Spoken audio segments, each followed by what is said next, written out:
আসসালামু আলাইকুম, সবাইকে অলি স্যারের অনলাইন ক্লাসে স্বাগতম। আজ আমরা অ্যাকাউন্টিং ডিপার্টমেন্টের ইন্টারমিডিয়েট অ্যাকাউন্টিং বিষয়ের তৃতীয় অধ্যায় ইনভেস্টমেন্টের একটা অঙ্ক করব। এই অধ্যায় থেকে 4টি ক্লাস যে করবে তাহলে এই অধ্যায়টা তার জন্য ক্লিয়ার হয়ে যাবে। আর এখানে আমরা আজ যেটা করব সে অঙ্কটা হলো 2012 সালের অঙ্ক। 2012 সাল এবং 17 সালের সেম অঙ্ক। আচ্ছা, এই অঙ্ক করার জন্য আমাদের লেকচার শিটের মাঝে কয়েকটা জাবেদা আছে, সেই জাবেদাগুলো একটু ভালো করে দেখলেই অধ্যায়ের সবগুলো জাবেদার নিয়ম হয়ে যাবে। অঙ্কগুলো যখন করব তখন জাবেদা শিট থেকে দেখে দেখে উঠিয়ে ফেলব। দেখেন, ফার্স্টে লেখা আছে Rupa company had the following transaction in stock investment. Rupa কোম্পানির কিছু লেনদেন, বিনিয়োগের লেনদেন নিচে দেয়া আছে। শেষে দিয়ে বলতেছে required journalise the above transaction. এই জাবেদাগুলো আর কি, এখানে 6টা লেনদেন আছে। 6টা লেনদেন জাবেদা করতে পারলে 10 নম্বর পাওয়া যাবে। এরকম ছোট ছোট অঙ্কতেই 10 নম্বর থাকে। লিখতেছে 2012 জুন 1 পারচেস মানে কিনছি 6000 share of M company is cash টাকা 24 per share plus 3000 brokerage fee. এখন আমরা 6000 শেয়ার কিনছি এম কোম্পানির, যেটা এক একটার দাম হলো 24 টাকা করে। আর এই শেয়ার কিনতে 3000 টাকা দালালদের ফি দিতে হয়েছে। আমরা যারা শেয়ার বাজার সম্বন্ধে মোটামুটি ধারণা আছে, যারা নাই তাদের বলে দিচ্ছি যে শেয়ার কিন্তু আপনি চাইলেই দোকানে যায় কিনা যাবে না, এবং ফলমূল বা জিনিসপত্র কিনতে গেলে দোকান লাগে। সেরকম শেয়ার কিনতে হলেও আপনার একটা ব্রোকারেজ হাউসে আর কি দালালের মাধ্যমে শেয়ারটা কিনতে হয়। আপনি একা একা যে কোনো কোম্পানির শেয়ার কিনতে পারবেন না। শেয়ারটা কিনতে হলে এই দালালের মাধ্যমে, কমিশনের মাধ্যমে কিনতে হবে। এই 6000 শেয়ার যে কিনছি ওই এম কোম্পানির, সেজন্য আমাদের 3000 টাকা ব্রোকারেজ ফি আর কি, অর্থাৎ দালালকে 3000 টাকা দিতে হয়েছে। এটা আমার এক প্রকার খরচ। তো কেনার জন্য টাকাটা কীভাবে হবে সেটা আমি পরে বোঝাচ্ছি। আগে জাবেদার জন্য পারচেস করছি কি, আমরা শেয়ার পারচেস করছি। এই শেয়ার আবার মানুষ দুই রকমভাবে রাখতে পারে। কিছু মানুষ আছে শেয়ারগুলো কিনে লম্বা সময়ের জন্য ধরে রাখে, সেটাকে বলে ইকুইটি মেথড। বেশি পরিমাণ শেয়ার কিনে এগুলো লম্বা সময়ের জন্য ধরে রাখে। আবার কিছু মানুষ আছে ফেয়ার ভ্যালু মেথড, যেটাকে বলে যে অল্প কিছু দিনের জন্য ধরে রাখে। দামটা বাড়লেই, যেমন 60 টাকা করে কিনছি, 24 টাকা করে কিনছি, যদি 26 হয় বা 25 হয় বা 30 হয় তখন আমি বিক্রি করে মুনাফা পাবো, এরকমভাবে। এটাকে বলে হলো ফেয়ার ভ্যালু মেথড। এখন এখানে যে শেয়ার কিনা বেচাগুলো, যে আমরা সেপ্টেম্বরে আবার বিক্রি করে দিছি বা নভেম্বর বিক্রি করে দিছি, এগুলো তো অল্প সময়ের জন্য কিনছি আর বিক্রি করছি, এবং এতে বোঝা যাচ্ছে এটা আমরা কি ফেয়ার ভ্যালু মেথড বা অল্প সময়ের জন্য কেনা হয়েছে। সেজন্য আমরা কেনার জাবেদা দিব হলো available for sales security debit cash credit. ক্রয় করলে সম্পদ কিনলে সম্পদের নাম লিখতে হয়, আর নগদ টাকা চলে গেছে, এই জন্য ক্যাশ ক্রেডিট। এখন টাকা কত লিখব? একটা শেয়ারের দাম হলো 24 টাকা। 6000 শেয়ার গুণ করতে হবে 24 গুণ 6000। 24-এর সাথে 6000 গুণ করলাম, যে টাকাটা আসলো 1,44,000 টাকা। আরও 3000 টাকা আমার নগদ গেল কি জন্য? কমিশন দিতে। মোটমাট ক্রয় করা হলো 1,47,000 টাকা। তো টাকার বিষয়টা সবাই বুঝতে পারছেন হয়তো বা। জার্নাল তো বুঝেই গেছে। ক্রয় করলে এই জাবেদা হবে available for sales security debit cash credit.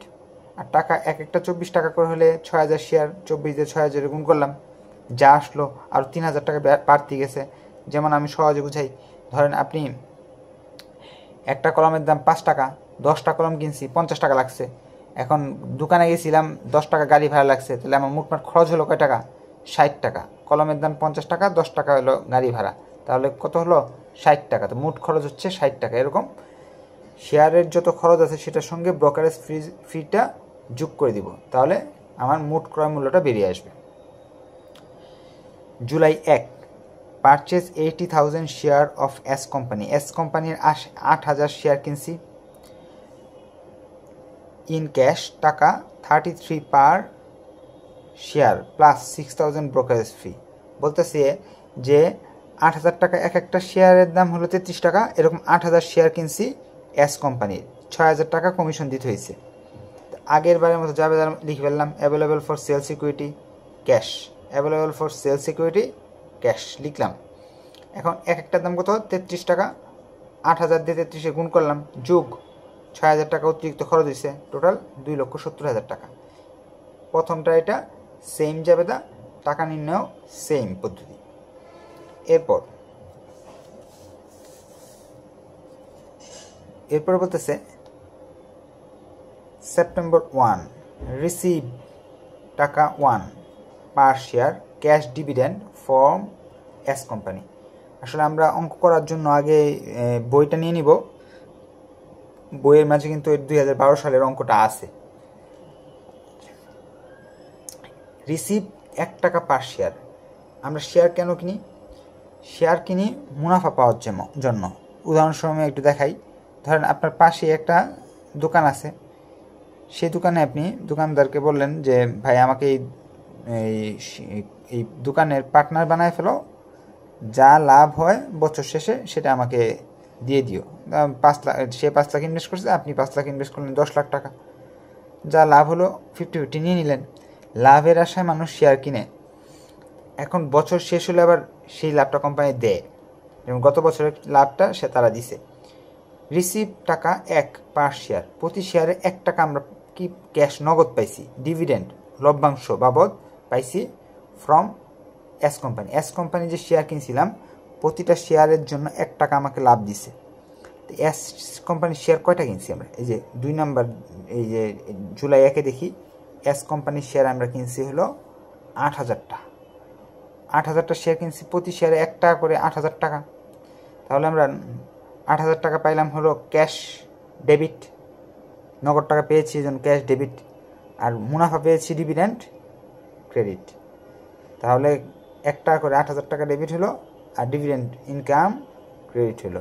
এই জাবেদাগুলো সবগুলো শিটে আছে, শিটটা আমি শেষে দিয়ে দেখাই দিব আপনাদের, পরে আপনার স্ক্রিনশট নিয়ে নেবেন শিটের। আচ্ছা, তারপর নভেম্বর 1-এ সোল্ড বিক্রি হইল, বিক্রি করে দিছি 2000 share of M company. M কোম্পানির 2000 শেয়ার আমি বিক্রি করে দিছি। আচ্ছা, ফর ক্যাশ 27 টাকা, এক একটা 27 টাকা করে per share, less 1500 as brokerage fee. আচ্ছা, দালালের কাজ আপনারা অনেকেই ভাবতে পারেন বিক্রি করলে, ক্রয় করলে কমিশনটা তো যোগ হয়েছে, বিক্রি করলে হয়তো বাদ হবে, এরকম না। এটা আরও বুঝিয়ে দিচ্ছি, আগে জার্নালটা বুঝিয়ে দিই আমি। জার্নাল হলো আমি কিনছিলাম এই দামে, বিক্রি করছি এই দামে, দেখা যাচ্ছে এখানে কিছুটা আমি মুনাফা হয়েছে আমার, ঠিক না? তাহলে cash debit available for sale security credit, আর কি এখানে যেটা করছিলাম পারচেজের জন্য এটা ডেবিট দিছিলাম, এটা ক্রেডিট দিছিলাম, এটা বিক্রি করলে এটা কি উল্টাইতে হবে, ক্যাশ ডেবিট দিলাম, available for sale security credit দিলাম, গেইন অন সেল সিকিউরিটি বা শেয়ার ক্রেডিট, মুনাফা যে হয়েছে আমার, মুনাফাটা আমি ক্রেডিট দিলাম।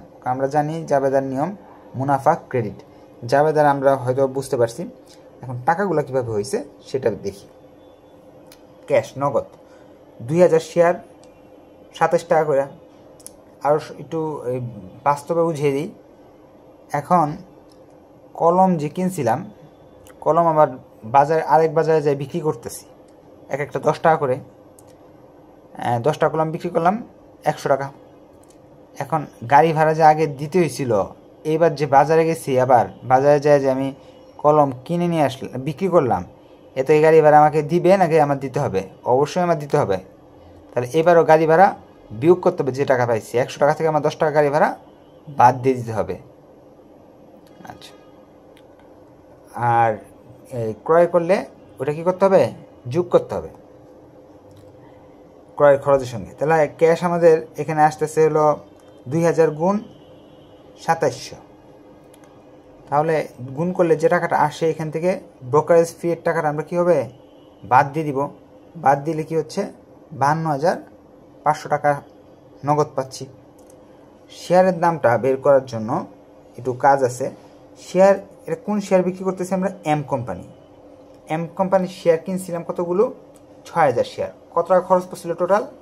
গাড়ি ভাড়া সহ, ব্রোকারেজ ফি সহ 1,47,000। 1,47,000 যে টাকা খরচ পড়ছিল, এখানে কি ছিল? 24 টাকা করে দাম ছিল, আর 3000 টাকা ব্রোকারেজ ফি ছিল। এই 3000 টাকা ব্রোকারেজ ফি হলো কয়টা শেয়ারের জন্য? 6000 শেয়ারের জন্য। তো একটা শেয়ারের দাম ব্রোকারেজ ফি কত করবে? 50 পয়সা। 3000কে 6000 দিয়ে ভাগ দিলাম, তা আসলো কত? 50 পয়সা। তার মানে কিনা পড়ছে 24 টাকা, আর ব্রোকারেজ ফি পড়ছিল 50 পয়সা একটা শেয়ারে। তাহলে আমার ক্রয় মূল্য পড়লো 24 টাকা 50 পয়সা। 2000 শেয়ার যদি আমি বিক্রি করে থাকি, তাহলে এই দুটা গুণ করলে আমাদের আস্তে আস্তে 49,000 টাকা আমাদের মোট খরচ। আবার একটু সহজ বোঝাচ্ছি, একটা শেয়ার কত করে কিনছিলাম? 24 টাকা করে কিনছিলাম। 3000 টাকা আমি কি দিছি? ব্রোকারেজ ফি দিছি। তাহলে আমার 3000 টাকার 6000 শেয়ারের জন্য 3000 টাকা দিচ্ছি, একটা শেয়ারের জন্য আমি 50 পয়সা দিছি। তাহলে 24 টাকার 50 পয়সা হইল কত? 24 টাকা 50 পয়সা। 2000 শেয়ার গুণ 24 টাকা 50 পয়সা সমান সমান আসলো কত? 49,000 টাকা। 49,000 টাকা দামের জিনিস বিক্রি করছি 52,500। এটা থেকে বাদ দিলে যেটা থাকলো সেটা কি হলো? আমাদের লাভ 3,500 টাকা। তো মুনাফায় বিক্রি করলে এইভাবে আমরা জাবেদা দিব। ডিসেম্বর 1, রিসিভ 0.5 পার শেয়ার। একটা শেয়ারের জন্য 50 পয়সা করে পেয়েছি আমরা। আমাদের শেয়ার সংখ্যা কতগুলো? এম কোম্পানির শেয়ার। এম কোম্পানির শেয়ার 6000 শেয়ার ছিল। 6000 শেয়ারের মাঝে মনে রাখতে হবে 2000 বেচা দিছি, তো রয়ে গেলো 4000। কারণ বেচা দিলে তো আর সেই শেয়ারের মুনাফা আমি পাবো না। তো 6000 থেকে 2000 গেলে থাকে কত? 4000। 50 পয়সা করে 2000 টাকা। আর জাবেদা তো ডিভিডেন্ডে জাবেদা তো উপরে সেপ্টেম্বর 1 তারিখে সেম জাবেদা, কোনো পরিবর্তন নেই। তাহলে আমাদের ডিসেম্বর 1 পর্যন্ত চলে গেল। লাস্ট রইল December 31। Fair value per share M company 25 টাকা, এস কোম্পানি 30 টাকা। বলতেছে আর কি বাজারে বর্তমানে ন্যায্য মূল্য আছে আমাদের আর কি ডিসেম্বর 31 তারিখে 25 টাকা। এম কোম্পানির দাম 25 টাকা, আর এস কোম্পানির দাম আছে 30 টাকা। আচ্ছা, এম কোম্পানি কিনা পড়ছিল কিন্তু 24 টাকা 50 পয়সা, এখন বাজারে আছে কত? 25 টাকা। তার মানে আমাদের কিন্তু 50 পয়সা লাভ আছে। এটা একটা সমন্বয় জাবেদা দিতে হবে। এখানে লিখতে হবে ডিসেম্বর 31, দুইটা কোম্পানির জন্য দুইটা জাবেদা দিতে হবে আমাদের। জাবেদা ফেয়ার ভ্যালু অফ এম কোম্পানির শেয়ার 25 টাকা করে। আমার 4000 শেয়ার আছে, কারণ 6000 থেকে 2000 বাদ চলে গেছে। 4000 শেয়ারে গুণ করলাম, 1 লক্ষ টাকা আসলো। আর এটা কেনার মূল্য ছিল 24 টাকা 25 পয়সা, 4000 শেয়ার। তো অ্যাভেলেবল ফর সেল সিকিউরিটি 24 টাকা 50 পয়সা 4000 দিয়ে গুণ করলাম, আসলো 98,000 টাকা। 2000 টাকা ডিফারেন্স আছে না লাভ, গেইন অন হোল্ড ও সিকিউরিটি। তাহলে লাভ হইলে এই জাবেদা দিব আমরা। এখন যদি লস হয়, দেখেন এস কোম্পানি কিন্তু 33 করে কিনা, আবার এর খরচও আছে কিছু, তার দাম বেশি পড়ছে, কিন্তু এটা বর্তমান বাজারে কত আছে? 30 টাকা। তার মানে কি এই কোম্পানি লসে আছে।